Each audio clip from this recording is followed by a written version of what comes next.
Hey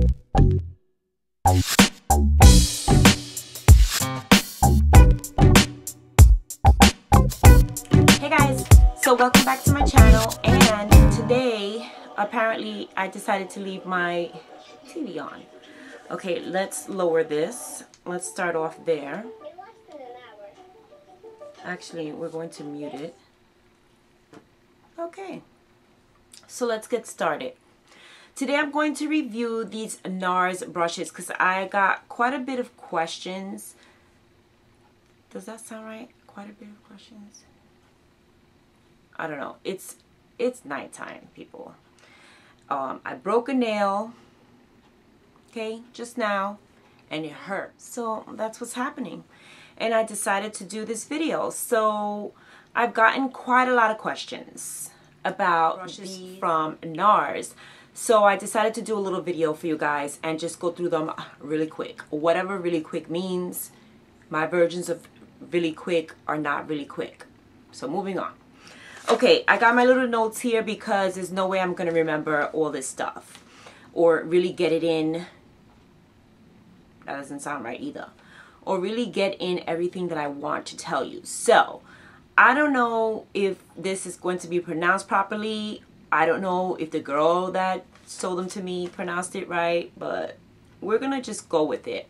I'm gonna spell everything, and then, oh my god, my ears are so itchy. Allergies are kicking my ass. So let's just get into it. The first one that I have is this one right here. This is obviously an eye brush, and I don't know if you guys can tell, probably not, but it's pretty fluffy, you know, for being a angle brush. So this is not like a brush that I would necessarily do anything detailed in the sense of, like, obviously it's not an angle brush that you would use like to line your eyes or anything like that. Personally, after I got it, I was like, why in the hell did I buy this brush? Like, I saw them when they first came out and I was like, I need that in my life. No. But then after I seen it and felt it, it's really soft, and I thought to myself, actually I can use this brush for me. First, let me just tell you what it says. Okay, this one is called the Kudoki Kabuki, and it's spelled Kudoki. So I'm gonna tell you how she told me these were pronounced, and then, you know, you make what you want of it, and if you know Japanese, right? So, Kudoki Kabuki, 40 bucks. This is a sable and pony hair eye brush, and it's angled, and it's to contour the eye. So it's very detailed, so it's nice to get in there and get a nice cut crease with it, but at the same time kind of get a nice cut crease, especially if you have hooded eyes, or like in my case, slightly hooded eyes. The reason why I say my eyes are slightly hooded is because even when my eyes are relaxed, you can still see, you know, you can see like a lid color. Whereas for people who have completely hooded eyes, you cannot see any of their lid. In my case, you can still see color. If I do an eyeliner, it doesn't completely cover my lid. You can still see the liner and the lid with color. Just a little detail there so that you understand on whether or not you have a completely hooded lid or slightly hooded lid or what have you. So I use this. I can get in there and do like a detailed crease so that obviously my eyes are, like, if I'm looking down or whatever, you can obviously see details and stuff like that. I can go above my crease and create the crease up here, which is what I normally do, so you can see detail.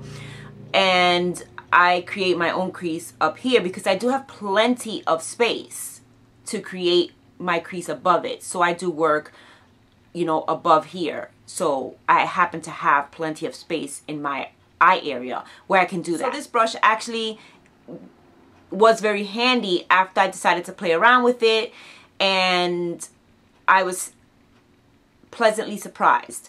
Also, what it worked out for me is to blend out and buff out the lower lash line, because usually I try to use pencil brushes or brushes that are not too large because of the tons of allergies that I have. I tend to try to buff it out with I usually use like a brush first to apply the product and really press it in there and then buff it out slightly, and then I take a pencil brush, which tends to be too rough for my under eye area. It just really is. No matter how soft it is, it just always ends up being too rough. I've used the Wayne Goss one, the really kind of pointed one, which works really nicely because it's soft, but for some reason I don't feel it blends enough. Like, I feel like it blends, but it doesn't blend for me. Like, I feel it's too soft and it doesn't blend like as much as I want. I feel like I have to be there longer than I would like to. So, and it's just because I feel like it's too soft now. This is a very good medium, and it kind of just, I just get under there and just buff, buff, buff, buff, buff, and boom. It really blends everything out. And then I take a slightly bigger brush, like a 217, but not the 217 because the 217 is a little rough for me. A Sedona lace brush that I love, and that buffs it out. I get under there, buff it out. And that's when I want to kind of bring it down pretty low. But this has worked out really well for that.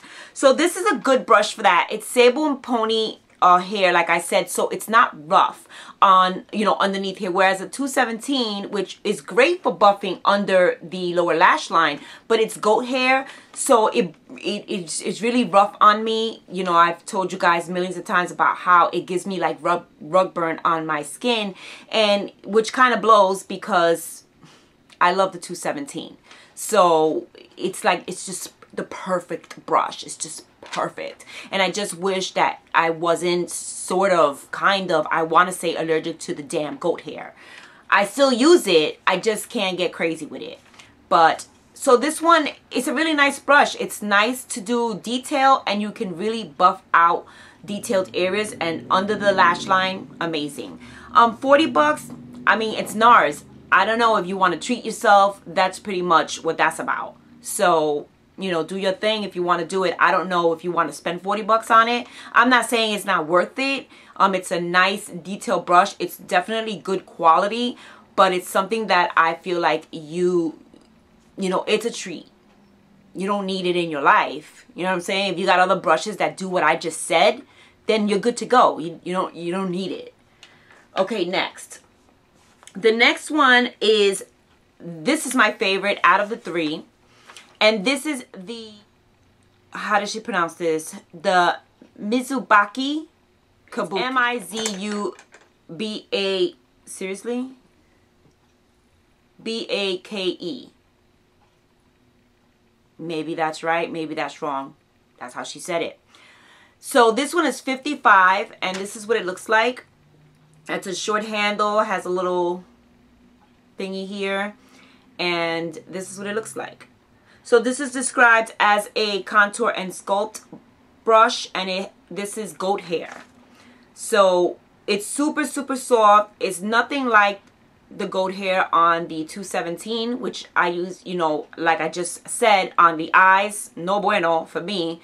This is super, super soft. Now, I've had many complaints myself, Nars earlier brushes, which is why I never bought them, which is why I never bought the original Eater brush, the contour brush that everybody loves, the little square one. I bought the remade one, which is super soft. I love it. It's one of my favorite brushes. I never bought the original one because I always found it to be scratchy.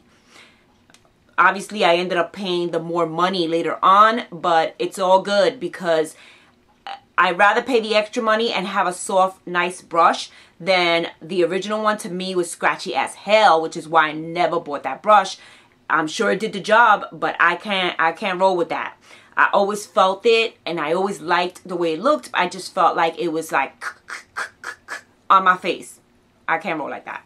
This is soft as hell. This is like, the handle normally would be like too short for me. I don't really like, you know, little tiny short handles like this. Like, this is like a travel brush to me.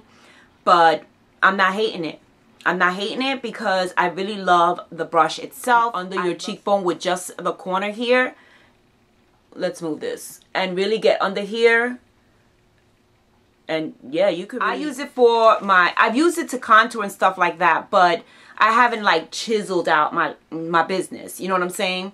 I've just kind of gotten in there. I've used it for bronzer, for blush, for powder, for you name it, child. Just use it. It's so soft. You just want to get in there. I love this brush. Out of all three, this is the one I would recommend. It's $55. It's a short flat top face brush. They call it the Contour and Sculpt. It's got goat hair, or it's made of goat hair, and you know, the little, what do you call these, woven type thingies. Love it, but you got to be careful when you wash this in here, up in here gets wet. It's going to unwind, it's going to unglue, and bye-bye. So that's the only thing. But you could sculpt and shape with this bitch like nobody's business. Yes, you can get in there. You can. And shaping. Did that just fall? Seriously? You see what I'm saying? Nighttime is like some crazy shit happens. Hold on. Okay, and then the last one is the Mie. The Mie? I don't remember what she said, but it's the Mie Kabuki. I don't know. Put some pronunciations down there, you know, itchy nose. If you know how to, I don't know. I can't be playing with these names. I don't have time for that. Kabuki, $55 for this one. This is the large tulip face brush. That's what I call it, but it's a little tulip shaped. Boom. Looks like the MAC 138. I'm pretty sure it's the 138. I'm pretty good with the MAC brushes, but this one's a little fluffier, I want to say. A little wider. And the handle's a normal size handle, not too long, nice size. This one, the only thing that I like better about this one as far as the handle is that underneath this woven thing that it has, there's an actual handle, like the rubberized type Nars, you know what I'm talking about, the Nars packaging. There's a handle under this, and then it has the woven type thing around that. So if you look at the bottom here, this is a regular handle, and then it has that. So this is a little more reinforced than the other ones are, just kind of like that other popular one that everybody loves with the Y name. You know what I'm talking about? Okay, I don't own that one. I own dupes of that one, and we're going to stick with that because I'm not paying $55 for that one. I have tons. I have like 5 dupes, and I love them. 1, 2, 3, 4. Yeah, I got like 5 dupes of that one. And I love them all, so I'm good to go. And I paid like $7 and $12 for a bunch of different ones, so we're good. Okay, so this one is an all-over face brush, powder brush, and this one's also made of goat bristles, hairs, whatever. And that's what it looks like. A little bit fluffy, so you can do all over powder, you can do your blush, you can do whatever. I personally don't like big kind of brushes like this as far as like, you know, for blush and stuff, unless I'm looking to like really, you know, like I feel like this is going to deposit too much color for me. So unless it's a light blush that I know I don't have to worry about it being too pigmented, that I can go to town with, I wouldn't use this brush. So, you know, for blush. I would probably use it for bronzer that I'm about to just do bronzer only. You know, like just where I'm only doing bronzer and maybe a highlight, boom, I will use this brush. If the blush is a light blush that isn't super pigmented and I'm going to use bronzer and then that blush, I will use this brush. Or I will use it just for powders and stuff like that. It's also nice if you're just going to set underneath your eyes, you can just do that. So yeah, I would definitely recommend this one as well if you like a nice powder brush that it is shedding a little bit, but nothing crazy. If you like a nice powder brush that you can use for multiple things, you can also contour with this. A lot of people like contouring with these kind of tulip brushes, and that's if you like contouring with brushes. Big. Some people don't like using like those like the eater brush type brushes. They like using these type of, you know, like tulip shape. They come in smaller, like MAC do one like this, but like small to use for contouring, which I like using for contouring as well. So Real Technique has one that's their contour brush, and it's shaped like a little tulip type thing, not as pointy, but like that, which I like to use for contouring as well when I'm doing like type of contouring. This is great for bronzer as well.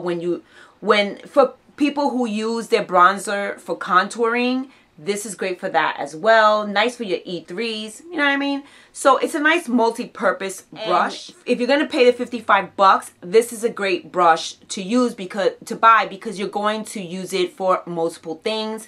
And it's a nice brush, it's sturdy. Like I said, this one is reinforced more than the ones that are like this woven. This one you can see from under here, you could see that it looks like it's completely woven from inside and out. Like it doesn't have like this one where it has like the rubber, and this looks like it's like the rubber part, like there's a sturdy underneath and then just woven on top. This one looks like it's woven through and through.